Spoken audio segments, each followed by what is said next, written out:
Well, I don't know how you follow an American hero like Congressman Lewis other than to say, thank you for your courage, thank you for your heroism, thank you for your fight for your country.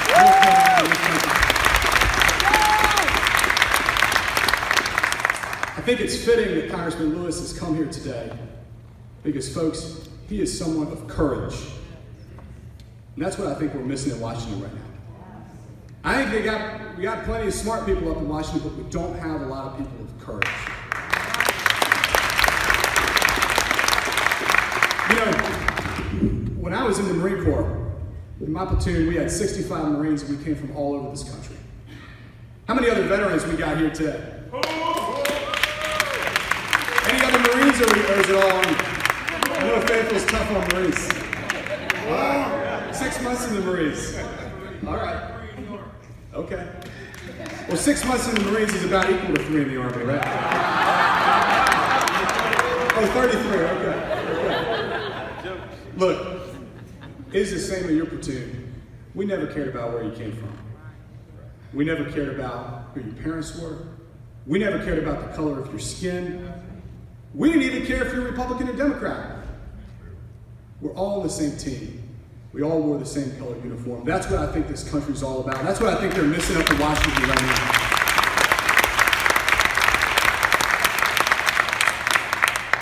Folks, there's nothing political in what we're fighting for. Think about it for a minute. There's nothing political in what we're fighting for in this election. There's nothing political in saying that any kid, no matter their zip code, ought to have the chance to go to a great public school.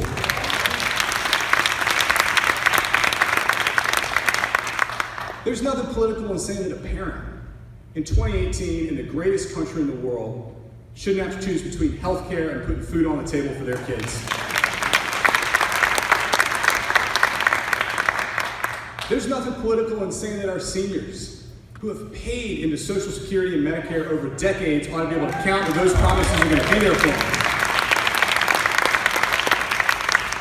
And there is certainly nothing political in saying that every American deserves the right to vote.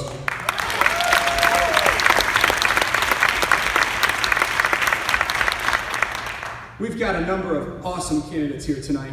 Let me speak to you for a moment about our race in the 9th Congressional District. This is not just one of the closest races in North Carolina. This is not just one of the toughest battles in North Carolina. This is one of the closest races and the toughest battles in the entire country. Folks, a year ago when we started this thing, not a lot of people thought we could win in this district. As of today, with 18 days to go, we are dead even in the polls.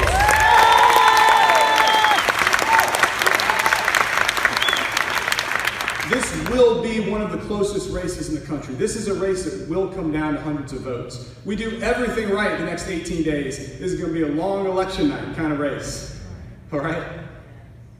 Think about the power that we have in this room right now. This is a race that's going to come down to hundreds of votes. Your vote in this room, the power that you have, is greater than almost anywhere in the entire country. Think about that. And so I'm asking you today to help us turn this country around. Folks, I never planned to run for office. I was perfectly happy a year and a half ago spending time with my 4 little kids, continuing to build my company. This is a calling I feel to get off the sidelines and fight back for North Carolinians and serve better. So here's what I'm asking you to do. Okay, 2 things. Number 1, if you haven't already, vote. Early voting is started. You can get that out of the way. That's the first thing. The second thing, I'm asking each of you to find 10 friends or family members who don't normally vote in these midterms and get them to the polls. There's more than 100 people in this room right now. If each of you can do this, if each of you can get 10 friends or family members to the polls, that's 1,000 votes. Folks, that's the entire election right there. Right in this room, you have the power to change our country.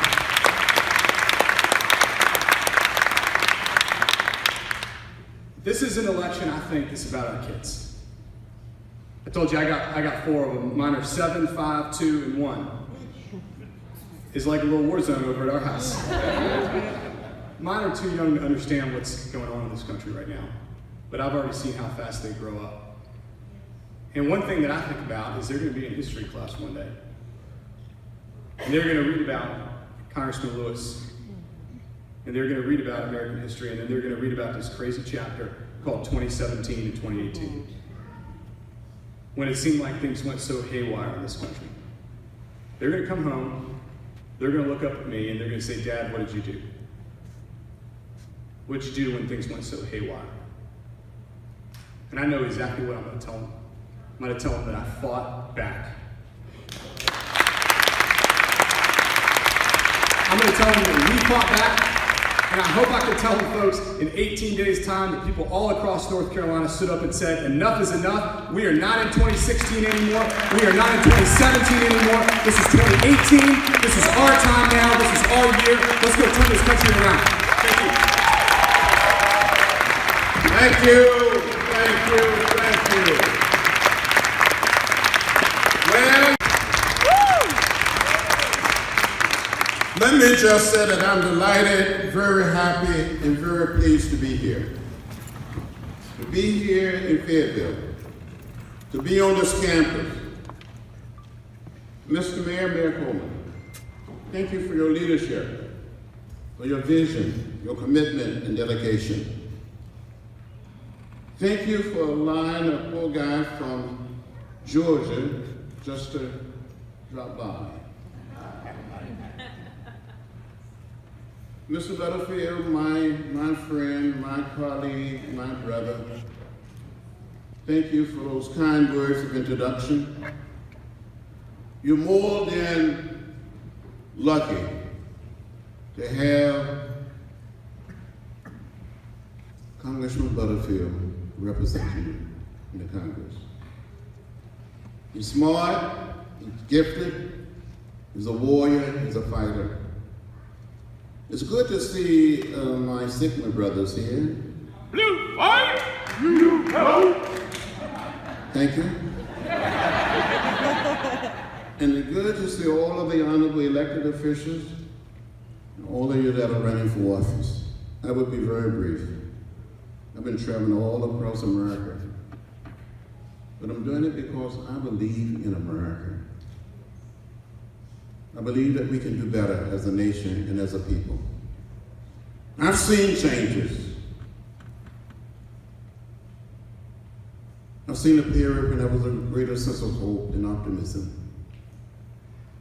You may not know it, but I grew up in rural Alabama, 50 miles from Montgomery, outside of a little place called Troy.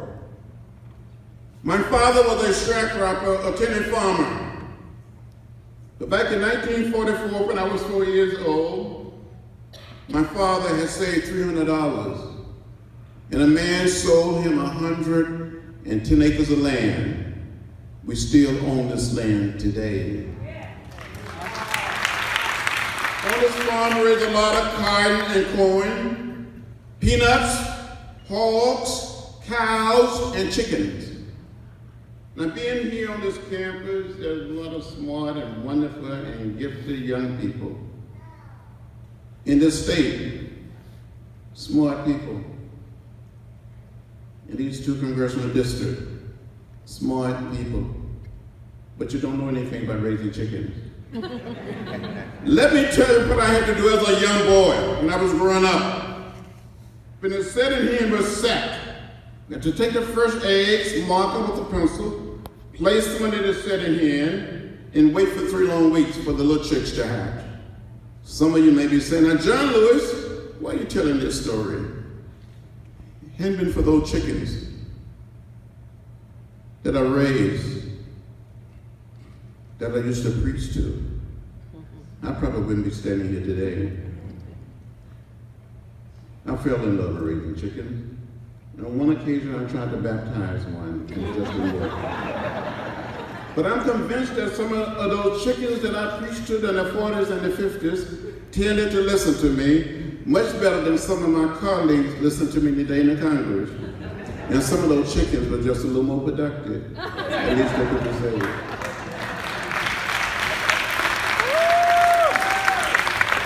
We have an opportunity to change America and set our country on the right path. There are forces in Washington today trying to take us back. We've come too far. We're not going back. We're going forward to create one America. When the final analysis, it doesn't matter whether we're black or white, Latino, Asian American, or Native American. We're one people. We're one family. We're one house. We all live in the same house, the American house. And we must learn to live together as brothers and sisters. Dr. King said, if not, we will perish as fools. There was a man by the name of H. Philip Randolph, who was born in Jacksonville, Florida, moved to New York City and became a champion of civil rights, labor rights, and human rights.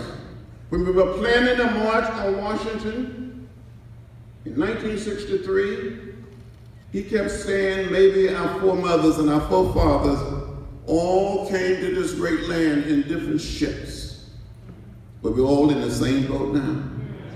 And that's true today. There are forces trying to divide us, but we must not let that happen.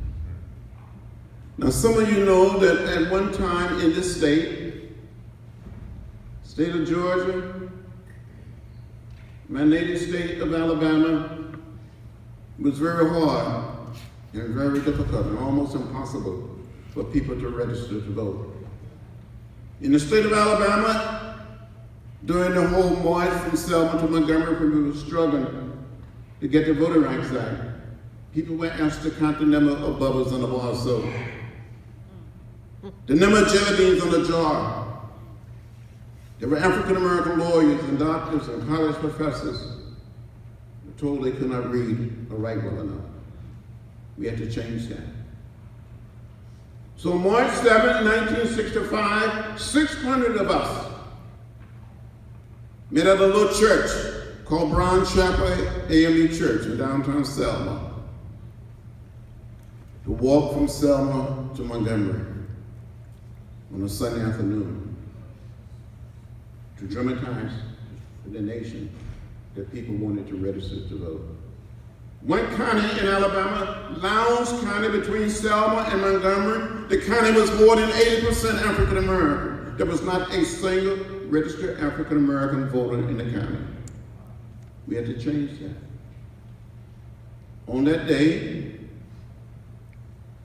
I was wearing a backpack before it became fashionable to wear backpacks. In that backpack, I had 2 books. I thought we were going to get arrested and go to jail, so I wanted to have something to read. Had 1 apple and 1 orange. I wanted to have something to eat. A toothpaste and toothbrush. I wanted to be able to brush my teeth. We get to the highest point on the Epipettus Bridge. A young man walking beside me by the name of Jose Williams from Dr. King's organization. Congressman Butterfield knew Jose Williams, knew him. Jose Williams said to me, "John, can you swim?" I said, "No, Jose. What about you?" He said, "Yes, a little." I said, "Well, that's too much water down there for us to jump. We must continue to go forward." We continued to march. We came to the end of the bridge. A man spoke up and said, "I'm Major John Cloud of the Alabama State Troopers. This is an unlawful march, but not be allowed to continue. I give you 3 minutes to disperse and return to your homes or to your church." And Jose said, "Major, give us a moment to kneel and pray." The major said again, "Troopers advance." You saw these men putting on their gas masks. They came toward us, beating us with nightsticks and bull whips, trampling us with horses and releasing the tear gas. I was the first one to be hit. Left bloody, unconscious, had a concussion at the bridge. I thought I saw death. I thought I was going to die. We made it back across the bridge somehow, I don't know how. It took me to a little church called Brown Chapel AME Church. They asked me to say something to the audience, and I stood up and said something like, I don't understand it. How President Johnson can send troops to Vietnam, and cannot send troops to Selma, Alabama, to protect people who only desires to register to vote. The next thing I knew, I'd been admitted to the Good Samaritan Hospital, operated by a group of nuns who took care of us. But a few days later, President Lyndon Johnson spoke to a joint session of the Congress and made one of the most powerful speeches any American president had made in modern time. He condemned the violence in Selma.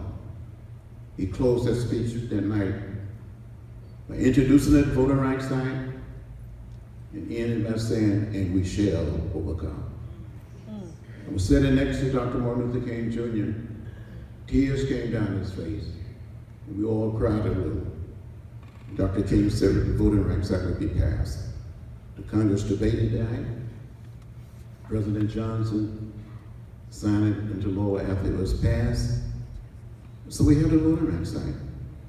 But in this state of Georgia and other parts of the South, other parts of America, they're trying to make it harder and more difficult. We don't want to go back. We want to go forward and create one America, one people, one family, and one house. So we got to get everybody to go out and vote like we never voted before. It is important. We have a possibility of electing a person of color in the state of Georgia as governor. We have a possibility of electing a person of color as governor of Florida. We have a possibility of sending more good people to Congress from this state and from the state of Georgia, from all across America. And we can do it. We can do it. So I know I'm preaching to the choir here. I know most of you voting already or going to vote. But look, you have friends, you have relatives, and neighbors. Use social media. Use the telephone. Get out there. We all must become missionary to vote. I met with every president since President Kennedy, except the president today. I just think as a nation, as a people, we can do much better. Yes.